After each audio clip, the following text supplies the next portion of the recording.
Last वो बताया थे, एक क्वेश्चन बताया, एक नहीं, 3 क्वेश्चन, 2 क्वेश्चन।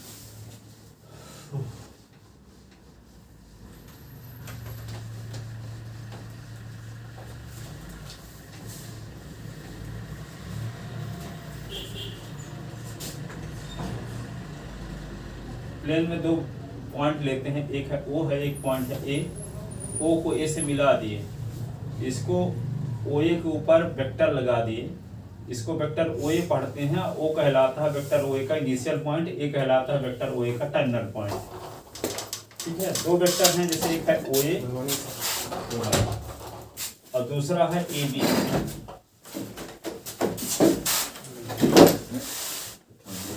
दो वेक्टर है, एक है ओ ए, देखो सुनो आपको बता रहे हैं, ओ ए है, दूसरा है ए बी।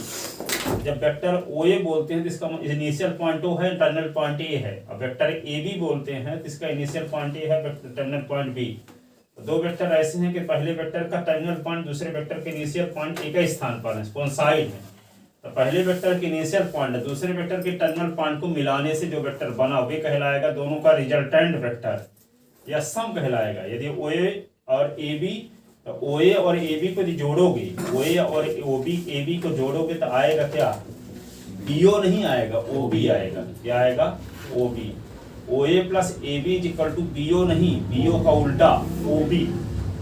ठीक है, 2 वेक्टर कैसे हों, पहले वेक्टर का टर्मिनल पॉइंट है, दूसरे वेक्टर के इनिशियल पॉइंट कोइंसाइड हों, तो पहले वेक्टर के इनिशियल पॉइंट है, दूसरे वेक्टर के टर्मिनल पॉइंट को मिलाने से जो वेक्टर फाइंड होगा वे कहलाएगा दोनों का रिजल्टेंट वेक्टर। ठीक है, दोनों का सम कहलाएगा। तो O A plus A B is equal to O B होगा। तो जैसे यहाँ पे ट्रायंगल ए बी सी है, ए बी सी है, तो A B plus B C is equal to क्या होगा, A B plus B C is equal to C A होगा कि ए सी, ए सी होगा। इस नियम को कहते हैं triangle law of vector addition, triangle law of vector addition. ठीक है, तो कल सेक्शन फार्मूला बताए थे, अब क्या क्या बताएंगे 1 घंटे में पूरा। अब क्वेश्चन देखो, तुम मुझसे ले लो।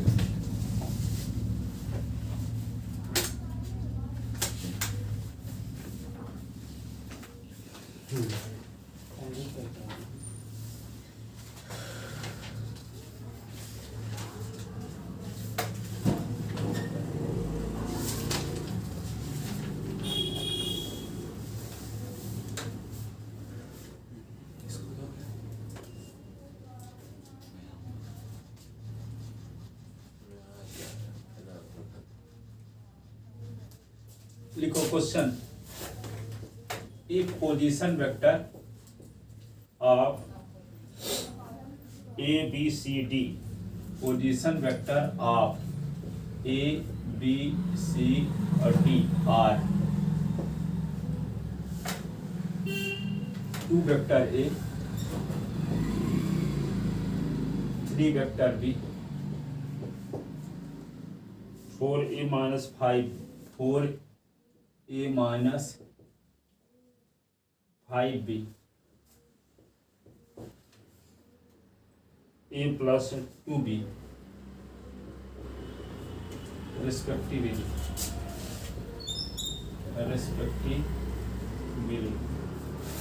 then find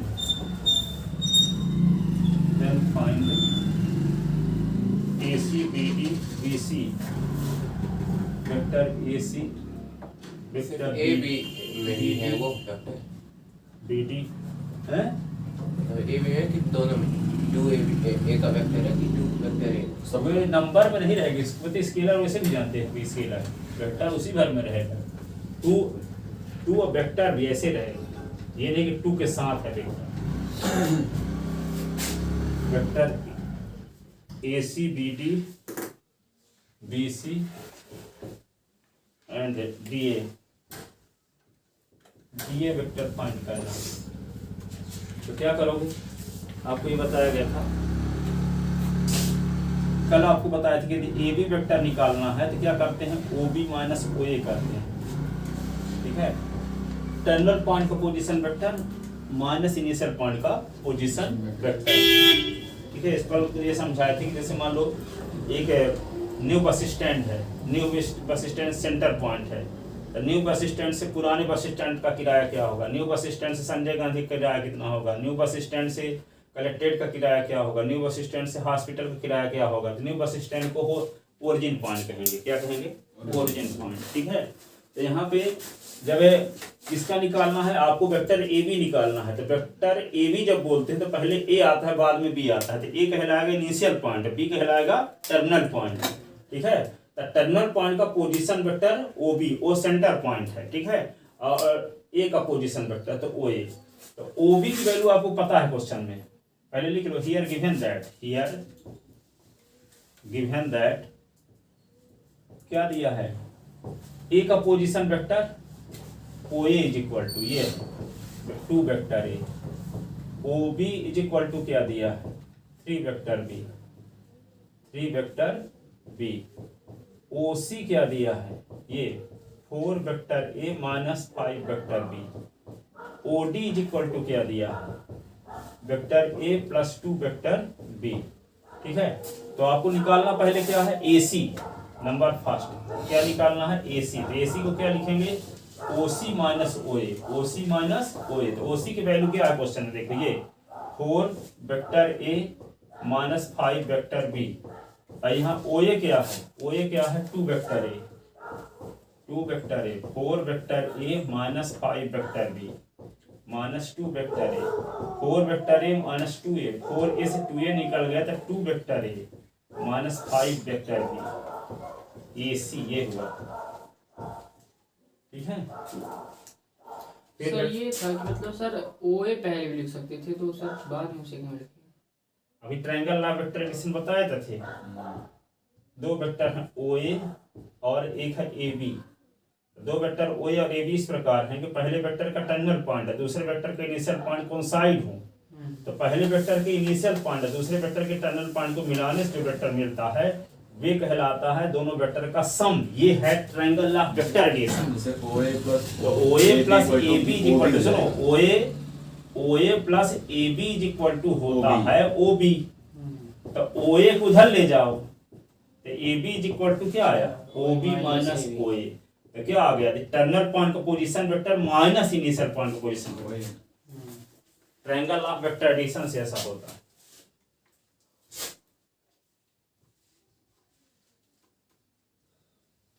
AC is equal to ये आ गया, अब क्या निकालना है आपको BD, BD निकालना है तो क्या करोगे OD minus OB, OD minus OB, तो OD के स्थान पे क्या लिख देंगे, OD के स्थान पे ये दिया है वेक्टर A और प्लस 2 वेक्टर B, और OB के स्थान पे क्या लिख देंगे ये 3 वेक्टर B।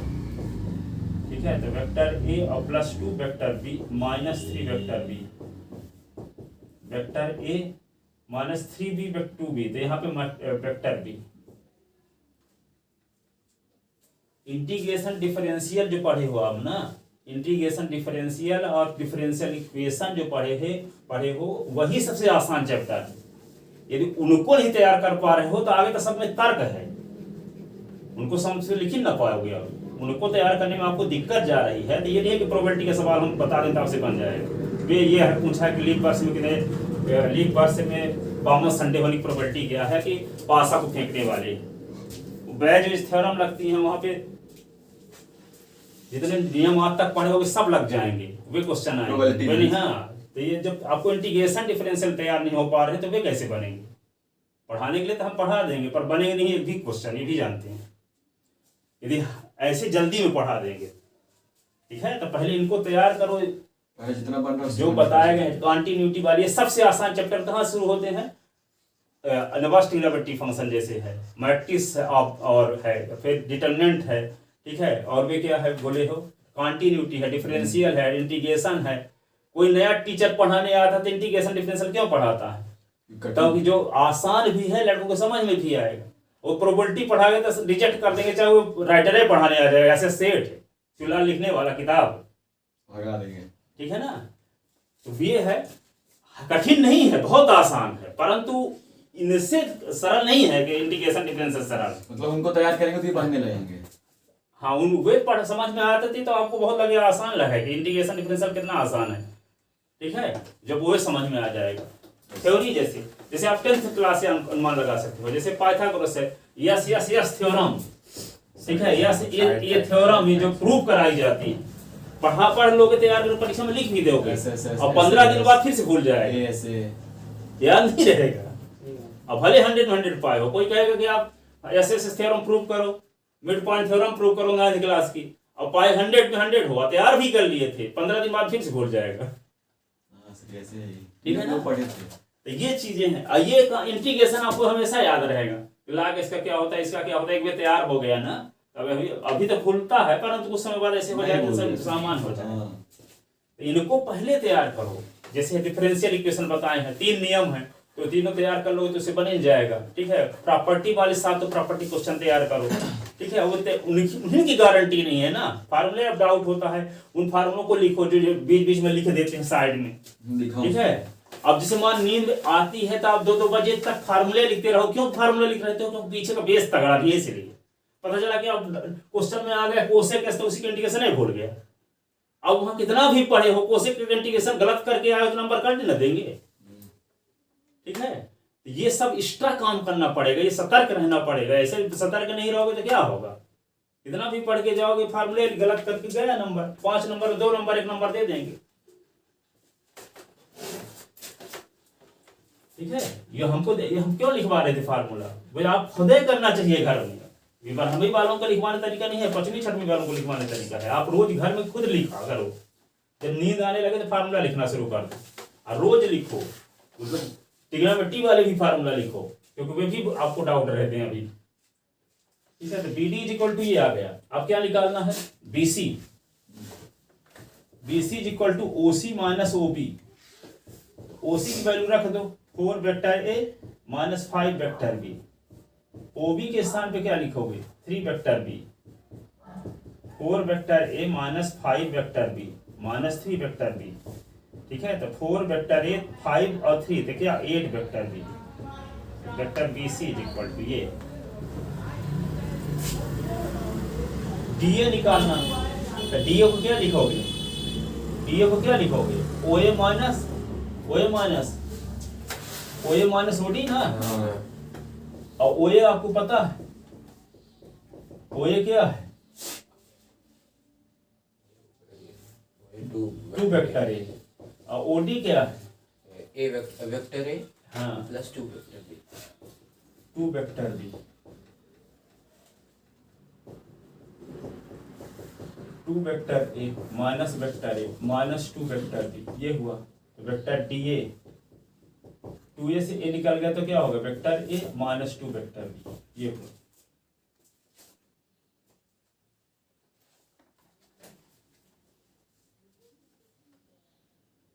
लेकिन इतना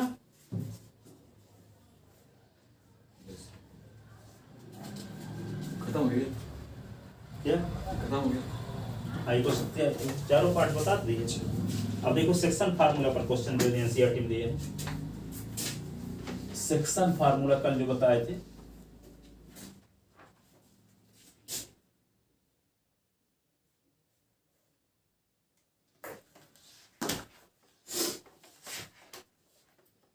देखो ये है, if OP is equal to 3 vector A minus 2 vector B. फिर क्या दिया है, OQ is equal to vector A plus vector B.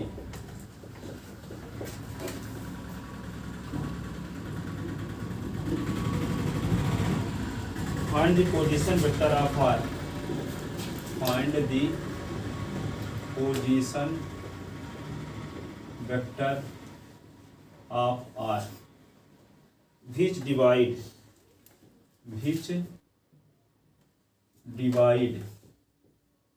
ये दूसरा क्वेश्चन है। हाँ दूसरा क्वेश्चन है, which divide, तीसरा- चौथा है, तीसरा। कल 3 बता चुके थे, हाँ। 2 बता चुके, तीसरा बताए, कल चौथा है। ये चौथा लिख लो, which divide the line joining P and Q in the ratio 2:1 internally and externally. Number first, internally, and number second, externally.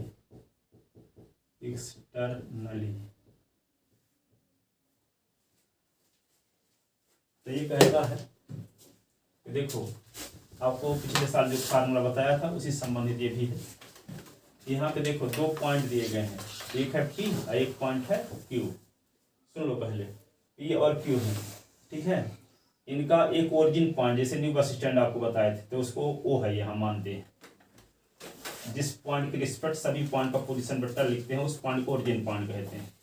उसको वो जनरली O से डिनोट करते हैं। तो यहाँ पे आपको दिया है क्वेश्चन में OP की वैल्यू। क्या क्वेश्चन में दिया है? OP is equal to 3 vector A minus 2 vector B, 2 vector B, और OQ इज इक्वल टू क्या दिया है? Vector A vector B, A plus B, vector A plus vector B, ठीक है। अब यहाँ पे देखो वेक्टर PQ को एक पॉइंट है R, इस 2:1 के रेशियो में डिवाइड करता है। नहीं, इसको 3 इक्वल पार्ट में डिवाइड कर दो, 3 इक्वल पार्ट में डिवाइड करो तो ये 2 हिस्सा इधर हो, एक हिस्सा इधर हो, तो 2:1 कहलाएगा। ये R पॉइंट है, यहाँ से यहाँ तक 2 है, तो यहाँ से यहाँ तक 1 है। ये 2:1 के रेशियो में डिवाइड करने वाला पॉइंट है। तो इस पॉइंट का कोऑर्डिनेट निकालने का पिछले साल फार्मूला आप पढ़े थे। क्या पढ़े थे? RSY इज इक्वल टू, ये पढ़े थे formula, M1S2 plus M2 x1 अपान M1 प्लस M2, ये पढ़े थे। फिर M1/2 प्लस M2/1 अपान M1 प्लस M2, ये 10वीं क्लास में पढ़े थे, ग्रामीण में पढ़े थे, ठीक है। सेक्शन फार्मूला इसको कहते हैं। तो वही सेक्शन फार्मूला यहाँ पे ये क्या रहता था? यहाँ M1 रहता था, यहाँ M2 रहता था। तो यहाँ पे M1 इसको कोऑर्डिनेट कह लिखते थे x1/1, इसको कहते थे s2/2। तो पहले क्या लिखते थे? यहाँ इसको sy कहते थे। s की वैल्यू जब निकालते थे तो यहाँ पे क्या लिख देते थे?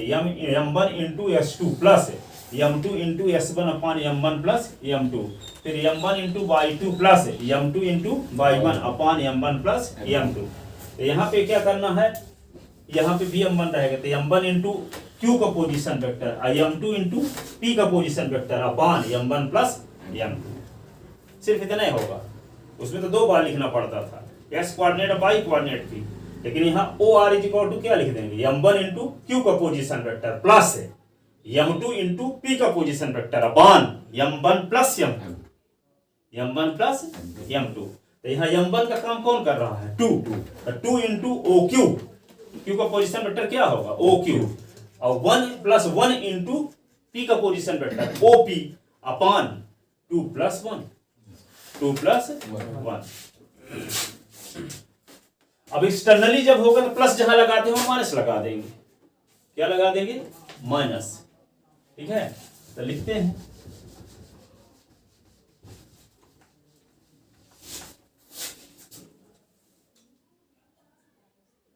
द पोजीशन वेक्टर, लिखो the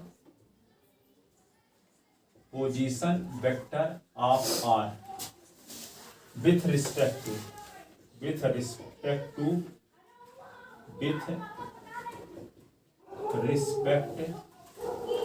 to origin OR is equal to vector OR is equal to क्या होगा? M1 इंटू OQ और M2 इंटू OP अपान M1 प्लस M2। पर यहाँ M1 का काम कौन कर रहा है? M1 का काम 2 और M2 का काम कौन कर रहा है? 1। तो OR इज इक्वल टू क्या लिखेंगे?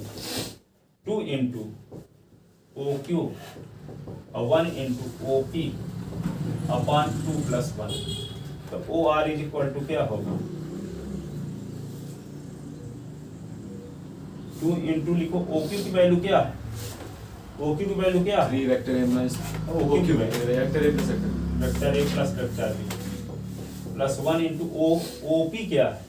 ये 3A vector plus 2B vector minus 2 vector B, ठीक है, अपान क्या होगा? 3। तो OR इज इक्वल टू 2 का मल्टीप्लाई कर 2 वेक्टर A और ये 2 vector B, 3 vector A minus 2 vector B अपान 3। तो OR इज इक्वल टू क्या है? 2A 3A, तो 5 वेक्टर A, 2B, अब 2B कट गया ना, तो अपान क्या होगा? 3। ये आ गया। फॉर ये ए नंबर था for internal division point, internal division point. अब लिखो for external, for external, external division point. तो यहाँ पे क्या लिखोगे, O R is equal to वही लिखोगे फार्मूला, लेकिन बीच में माइनस लगा दोगे, m1 into O Q minus m2 into O P upon m1 minus m2।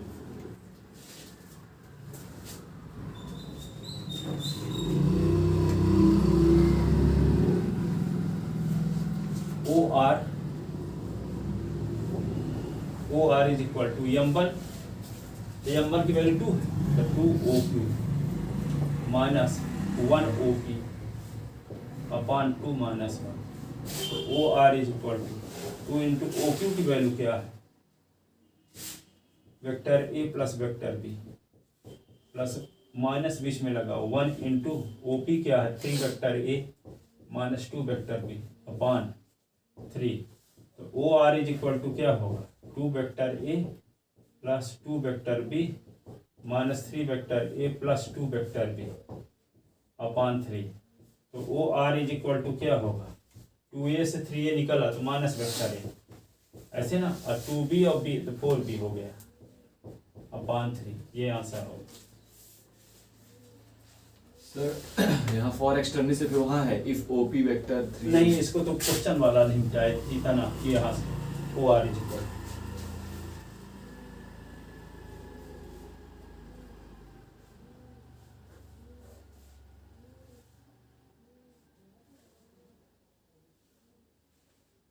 वहाँ 2 + 1 होगा, आप नीचे 2 - 1 लिखिए। माइनस ही होगा, एक्सटर्नल है। बीच में माइनस लगाते हैं, और यहाँ 2a माइनस 3a तो माइनस है, तो 1 आना चाहिए। 1 आना चाहिए, तो आप आप- खेल- अच्छा हाँ 1 आना चाहिए ना, तो 1 लिखते भी नहीं है फिर, बस इतना रहने दो। तो क्या होगा 2a minus vector a plus 4 vector b बस।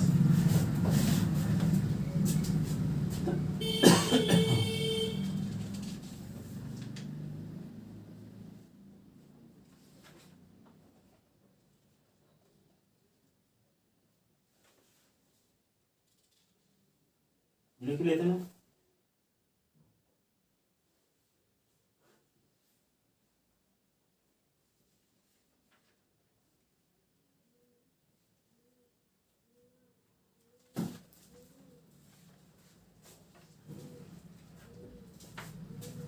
अब आता है unit vector.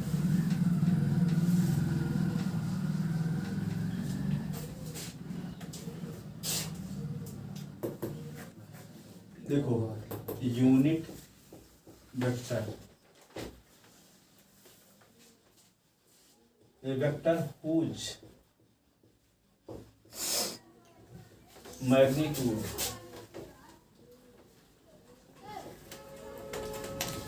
is 1 is called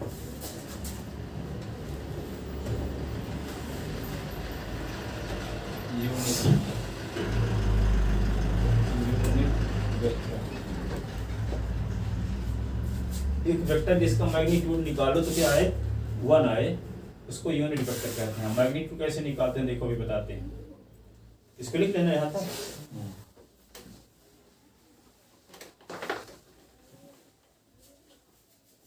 are इसको ऐसे बोल सकते हैं कि लेट, जैसे मान लो कोई वेक्टर है, इसे इसमें दिखाते हैं आपको। ये एक्स एक्सिस है और ये क्या है मान लो वाई एक्सिस है, ये जेड एक्सिस है, ठीक है। अब सुन लो,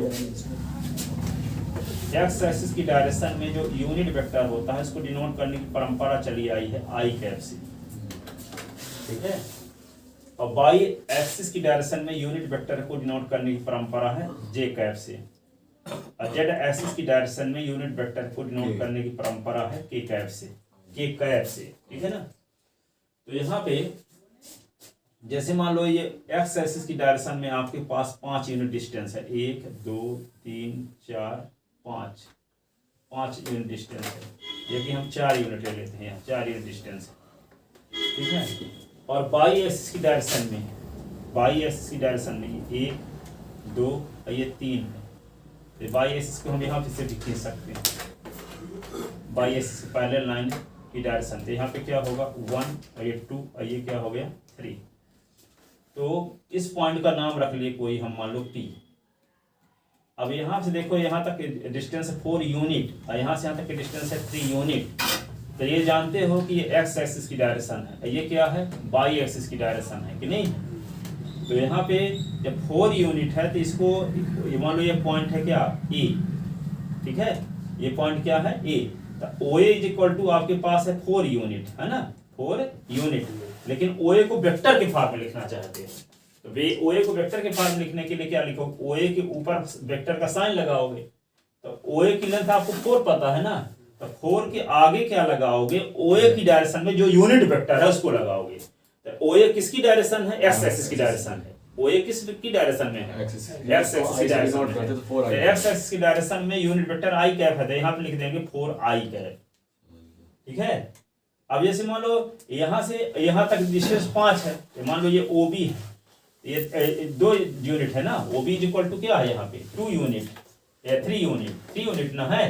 तो इसको वेक्टर में बदलना है, तो ओ बी के ऊपर जब वेक्टर लगा दोगे तो नीचे के आगे उसकी वेक्टर, उस वेक्टर की डायरेक्शन में जो यूनिट वेक्टर है उसको लिखोगे, मतलब 3j कैप मिलेगा, 3j कैप लिख दो।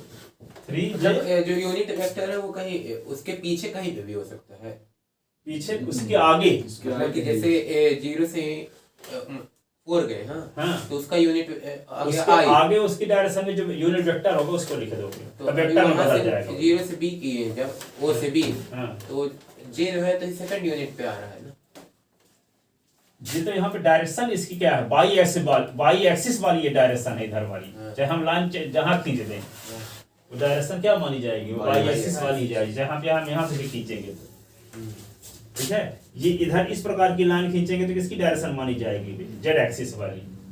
जो जेड एक्सिस के पैरेलल लाइन होगी उसकी डायरेक्शन जेड एक्सिस वाली ही लिखी जाएगी। क्या लिखी जाएगी, जेड एक्सिस वाली, ठीक है। तो यहाँ पे लिख लिए क्या, तो O A is equal to 4 I cap हो गया और O B is equal to क्या हो गया 3j कैप, ठीक है। तो जब दो वेक्टर पैरेलल होते हैं तो दोनों का जो मैग्नीट्यूड है, जैसे मान लो एक वेक्टर है ए बी और एक वेक्टर है सी डी, तो ए बी की लेंथ जैसे मान लो हम ए बी ले लीजिए एक वेक्टर और दूसरी वेक्टर क्या ले लीजिए सी डी, ठीक है ना। तो यहाँ पे ए बी सी डी के पैरेलल हो या हो ए बी सी डी के पैरेलल हो, ए बी की लेंथ और सी डी की लेंथ समान हो, दोनों की डायरेक्शन सेम हो, दोनों की डायरेक्शन सेम हो, पूर्व से पश्चिम की ओर इसकी डायरेक्शन है तो इसमें भी पूर्व से पश्चिम की ओर डायरेक्शन हो, 3 चीज यदि सेम रहती है तब लिख देते हैं vector A B is equal to vector C D. Vector A B is equal to C D की मीनिंग ये होती है कि ए बी पैरेलल भी है, ए बी पैरेलल भी है सी डी के, direction of A B and C D are same, और ए बी की लेंथ है, ए बी की लेंथ और सी डी की लेंथ सेम है, सी डी की लेंथ सेम है। तो जब 3 चीजें हैं, दोनों की डायरेक्शन सेम है, दोनों का मैग्नीट्यूड सेम है, मैग्नीट्यूड मतलब लेंथ है, इनिशियल पॉइंट से टर्मिनल पॉइंट तक की डिस्टेंस वो कहलाएगी उसका मैग्नीट्यूड। या फिर वेक्टर की जो शुरुआत जहां से हो रही है और उसका अंत जहां हो रहा है वहां तक की जो लेंथ होती है उसको कहते हैं वेक्टर को मैग्नीट्यूड। क्या कहते हैं, मैग्नीट्यूड। तो वेक्टर ए बी के मैग्नीट्यूड को डिनोट करने की परंपरा है, वेक्टर तो लगाओगे करोगे और मॉड का साइन भी लगाओगे, ये कहलाता है वेक्टर ए बी का मैग्नीट्यूड। तो मैग्नीट्यूड की मीनिंग क्या हुई, उस वेक्टर की शुरुआत कहां से हुई और उसका अंत कहां हुआ वहां तक की लेंथ, ये क्या कहलाएगा उस वेक्टर का मैग्नीट्यूड, ठीक है। तो यहाँ मैग्नीट्यूड ये हुआ। तो यहाँ पे देखो ए बी का मैग्नीट्यूड और सी डी का मैग्नीट्यूड सेम हो, ए बी और सी डी के पैरेलल हो और ए बी और सी डी की डायरेक्शन सेम हो, तब लिख दिया जाता है A B equal to C D, vector A B equal to vector C D. ये 3 चीजों को लेकर अर्थ लेकर के लिखा हुआ है, इसको 3 चीजों को शो कर रहा है, ए बी सी डी के पैरेलल भी है, ए बी और सी डी का मैग्नीट्यूड सेम भी है और ए बी और सी डी की डायरेक्शन भी सेम है, ठीक है। इतना लिख देने से 3 चीजों का बोध हो रहा है, क्या क्या, ए बी सी डी के पैरेलल है, ए बी और सी डी की डायरेक्शन सेम है, ए बी की लेंथ और सी डी की लेंथ भी सेम, ठीक है। इतना लिख देने से 3 चीजों का बोध हुआ, ठीक है। तो जहां 2 वेक्टर, जैसे हम लिख दिए O B is equal to A P, क्या लिख दिए, vector O B is equal to vector A P. तो इसका मतलब क्या हुआ, मतलब ये ओबी होता है- और एपी का मैग्नीट्यूड सेम सेम है, है। अर्थात यहाँ की लेंथ जो होगी वही एसी इसकी भी लेंथ होगी, सेम है, इक्वल, दोनों की डायरेक्शन भी सेम है, हाँ। दोनों की डायरेक्शन भी सेम है, दोनों दोनों parallel पैरेलल भी। दोनों पैरेलल भी हैं, ठीक है। तो यहाँ पे देखो हम क्या लिख सकते हैं, OB is equal to AP लिख सकते हैं कि नहीं। अब ये जानते हैं कि O से B तक की लेंथ कितनी यूनिट है, 3 यूनिट, तो OB इज इक्वल टू क्या लिखा जाएगा, 3J कैप लिखा जाएगा। तो 3J कैप बराबर क्या होगा, वेक्टर AP।